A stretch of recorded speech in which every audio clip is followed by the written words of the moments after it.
Gerardo, ¿cómo estás? Muy buenas noches. ¿Qué tal? ¿Cómo estás? Buenas noches, Carlos. Gracias por tomar esta llamada. Gerardo, ¿cuál es la naturaleza de la investigación que realiza el profesor Deaton o Deaton, o como tú me digas que se debe pronunciar? ¿De qué estamos hablando?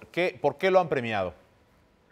Mira, el profesor Angus Deaton, que es profesor de la Universidad de Princeton, que ha sido muy importante en el desarrollo del análisis económico a partir de las decisiones de los individuos, es decir, hasta antes de lo que él hacía, de sus contribuciones, mucha gente pensaba que el análisis del consumo, por ejemplo, se podía hacer a nivel agregado, simplemente era suficiente, como se hacía, como lo hizo Keynes, por ejemplo, como lo hicieron otros posteriormente a él. Sí. Lo que hizo Angus Deaton fue sugerir y mostrar cómo usar los datos de las encuestas de hogares para analizar cómo los individuos tomaban sus decisiones de consumo. Y eso fue muy importante en muchas dimensiones. Una de ellas, quizá la más importante, incluso para nosotros los mexicanos, es que a partir de eso es que podemos identificar, por ejemplo, qué individuos son pobres a partir de su consumo antes que a partir de su ingreso, es decir, a partir de definir qué cosas deberían estar consumiendo como para definir umbrales de pobreza. Así es como funciona en muchas partes del mundo, así es como funciona en México. Tenemos el Coneval, lo que definió fue precisamente líneas de pobreza a partir de definir qué cosas se esperaría que consumiera un individuo que no fuese pobre, y entonces así se definió los umbrales de pobreza. Entonces, todo el análisis económico que contribuyó a hacer Deaton a partir de los análisis de encuestas de hogares y de ayudarnos a entender mejor, a identificar cómo los individuos toman sus decisiones, por qué razón se comportan de la manera que se comportan, cómo es que evoluciona la composición del gasto, por ejemplo, conforme los individuos progresan en la escala del ingreso.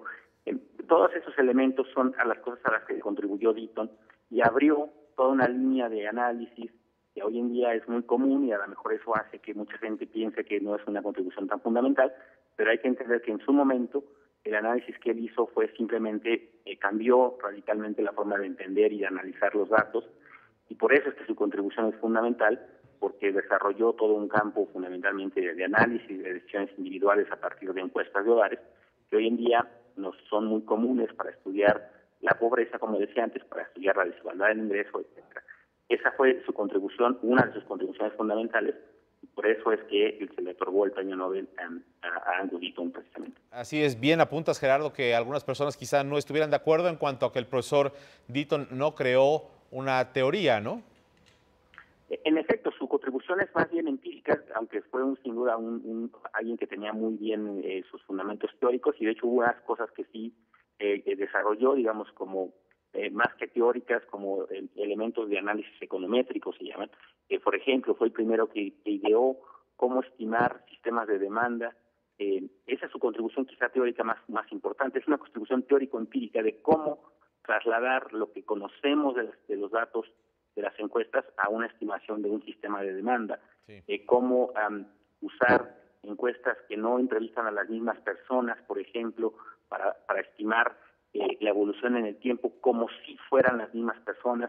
Es decir, sí de hoy desarrolló cosas que son técnicas, digamos, que sí cambiaron la forma de trabajar los datos, y en ese sentido pues es una contribución, digamos, en parte teórica, en parte metodológica, pero fundamentalmente siempre empírica, es decir, para que los economistas usáramos más los datos de la mejor manera posible, de la manera más eficiente y de la manera más robusta para poder hacer inferencias apropiadas. En ese sentido, su contribución es bastante amplia, digamos, abarca todos esos temas, y por eso es que, insisto, su contribución, digamos, sí cambió y abrió toda una línea de análisis para muchos economistas que antes de eso, de alguna manera, estaban más enfocados en el análisis macroeconómico, pensando en que el agregado era la suma de decisiones individuales, y como si hubiera un tipo promedio de consumidor promedio. Él lo que mostró fue que no, que había muy diferentes tipos de consumidores, y por eso es que se derivan de ahí líneas de investigación como las líneas de pobreza,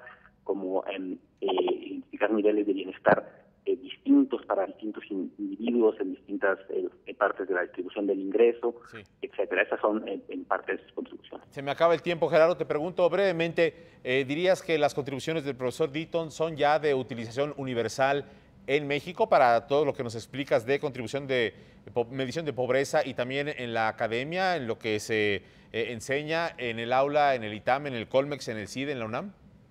Así es, sus contribuciones son fundamentales. Toda la gente que hoy usa la ENIC conoce su trabajo y lo incorpora y lo utiliza de manera cotidiana.